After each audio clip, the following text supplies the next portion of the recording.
కార్తీక పౌర్ణమి, కార్తీక శుద్ధ పౌర్ణమి లేదా కార్తీక పున్నమి అనగా కార్తీక మాసములో శుక్ల పక్షములో పున్నమి తిథి కలిగిన 15వ రోజు.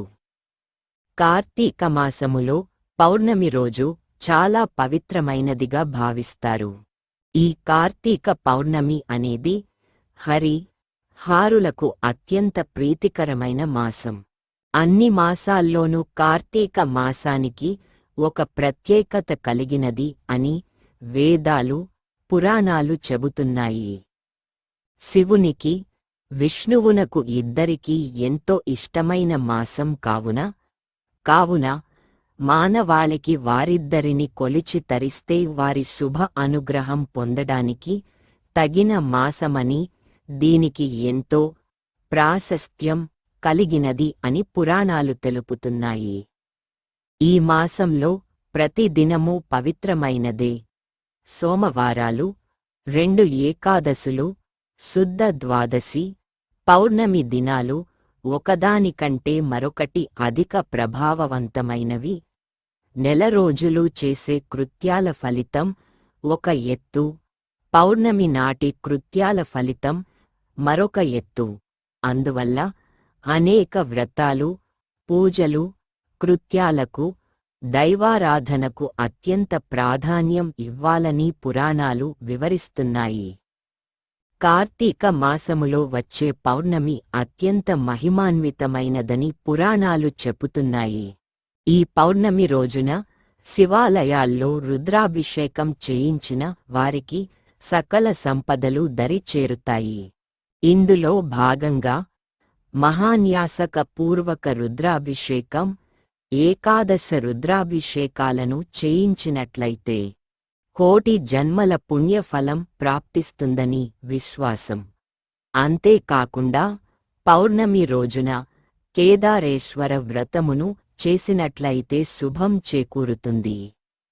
ఈ రోజున సన్నిహితులకు కార్తీక పురాణ పుస్తకాలను శుభాకాంక్షలు సినిమా తెలుపుతూ అందజేయటం వలన పుణ్యం లభిస్తుంది. మహిళలు తమ సౌభాగ్యం కోసం పసుపు, కుంకుమ, పుష్పము, తాంబూలాలతో పాటు కార్తీక పురాణ పుస్తకాలను దానంగా ఇవ్వడం చాలా మంచిది.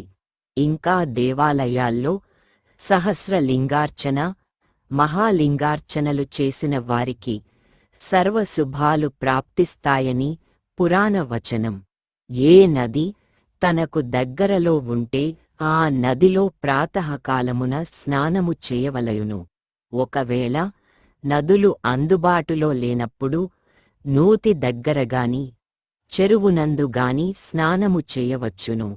అప్పుడు ఈ క్రింది శ్లోకమును చదివి మరీ స్నానమాచరించవలెను. గంగే చ యమునే చైవ గోదావరి సరస్వతి నర్మదే సింధు కావేరి జలే స్మిన్ సన్నిధింకురు. ఈరోజు దీపారాధనకు విశేష ప్రాముఖ్యముంది. శివ, విష్ణు దేవాలయాలు రెండింటా దీపాలు వెలిగిస్తారు.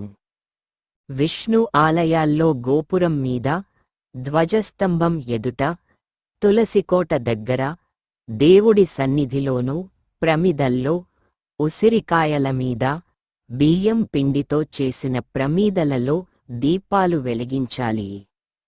ఈ దీపాలను చక్కగా కుంకుమ, పూలతో అలంకరించుకొని వెలిగించాలి.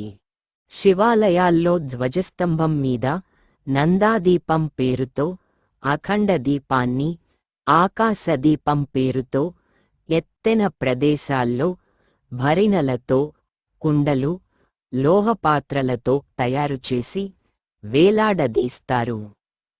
అరటి దొన్నెల్లో దీపాలు వెలిగించి చెరువులలో, నదులలో మొదలగు జల వనరుల్లో విడిచి పెడతారు. ఇలా చేయడం పుణ్యప్రదము, అష్టైశ్వర్యాలు కలుగుతాయి.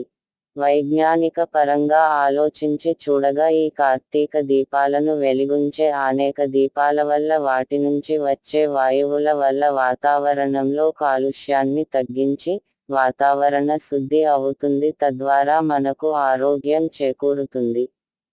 ఈ రోజు ఆచరించే వ్రతాలలో భక్తేశ్వర వ్రతం ఒకటి. ఇది స్త్రీలకు సౌభాగ్యం కలిగిస్తుంది.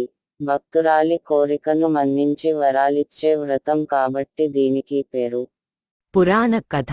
ఇది ప్రాచుర్యంలోకి రావడానికి ఒక కథ ఉంది. పాండ్యుడు, కుముద్వతి దంపతులు సంతానార్థం శివుని ఆరాధించి ప్రత్యక్షం చేసుకున్నారు.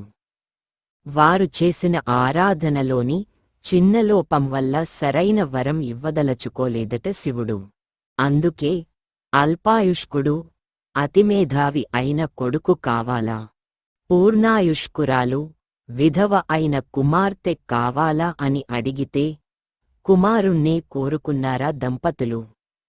అతడి వయసు పెరుగుతున్న కొలదీ వారిలో గుబులు జోరెత్తుతోంది. ఆ సమయంలో శివభక్తి పరాయణురాలైన అలకాపురి రాజకుమార్తెపై వారి దృష్టి పడింది. ఆమె పిలిస్తే శివుడు పలికేటంత భక్తి, శక్తి కలదని విన్నారా దంపతులు. ఆ పిల్లను తమ కోడలిగా చేసుకుంటే తమ బిడ్డను పూర్ణాయుష్కుడిగా మార్చే బాధ్యత ఆమె చూసుకుంటుందని ఆలోచించి అలాగే చేశారు. వివాహమైన కొన్నాళ్లకే భర్త కోసం యమభటులు వచ్చేసరికి విషయానికి తెలుసుకుందా సాధ్వి. తక్షణమే తన భక్తి ప్రభావంతో శివుని ప్రార్థించి ప్రత్యక్షం చేసుకుని భర్తను పూర్ణాయుష్కుడిగా మార్చుకునే వరం పొందిందని పురాణ కథనం. ఇక్కడ ఇంకొక కథ కూడా ప్రాచుర్యం పొందింది. ఈ పౌర్ణమికు త్రిపుర పూర్ణిమ అని మరొక పేరు. తారకాసురుడి 3 కుమారులు బ్రహ్మను మెప్పించి ఎక్కడికైనా స్వేచ్ఛగా సంచరించగలిగే 3 పురాలను వరంగా పొందారు. ఎవరివల్ల మరణం లేకుండా వరం కోరారు. అది సాధ్యం కాదన్నాడు బ్రహ్మ. అలాగైతే రథం కాని రథం మీద, విల్లు కాని విల్లుతో, నారి కాని నారి సారించి, బాణం కాని బాణం సంధించి 3 నగరాలు ఒకే సరళరేఖలోకి వచ్చాక ఒకే బాణంతో 3 ఏకకాలంలో కొడితేనే మరణం సంభవించేలా వరం కోరారు. ఇవ్వక తప్పలేదు బ్రహ్మకు. ఆ వర బలంతో పట్టణాలతో సహా సంచారం చేస్తూ లోకాలన్నింటా కల్లోలం సృష్టిస్తున్నారు. వివిధ లోకవాసులు బ్రహ్మకు మొర పెట్టుకున్నారు. వరం ఇచ్చింది తానే కాబట్టి ఏమీ చేయలేనన్నాడు. విష్ణువు దగ్గర కెళ్ళమని ఉపాయం చెప్పాడు. విష్ణువు కూడా తనకా శక్తి లేదని వారిని వెంటపెట్టుకుని శివుడి దగ్గరకు వెళ్ళాడు. దేవతలందరూ సహకరిస్తే తానీ పని చేయగలనన్నాడు శివుడు. ఆ మాటతో భూమి రథం కాని రథంగా మారింది. మేరు పర్వతం విల్లు కాని విల్లుగా, ఆదిశేషువు అల్లెతాడు కాని అల్లెతాడుగా, శ్రీమహావిష్ణువు బాణం కాని బాణంగా మారారు. వీరందరి సమాహార శక్తితో శివుడు త్రిపురాసురులను, 3 పట్టణాల యజమానులైన రాక్షసులను సంహరించాడని, అందువల్ల ఈ పేరు వచ్చిందని పురాణ కథనం. ప్రత్యేకంగా చేయవలసినవి దైవ దర్శనం, దీపారాధన, దీపదానం, సాలగ్రామ దానం, దీపోత్సవ నిర్వహణ. ఈ రోజు విశేష శుభ ఫలితాలను అనుగ్రహిస్తాయి అని కార్తీక పురాణంలో పేర్కొనబడింది.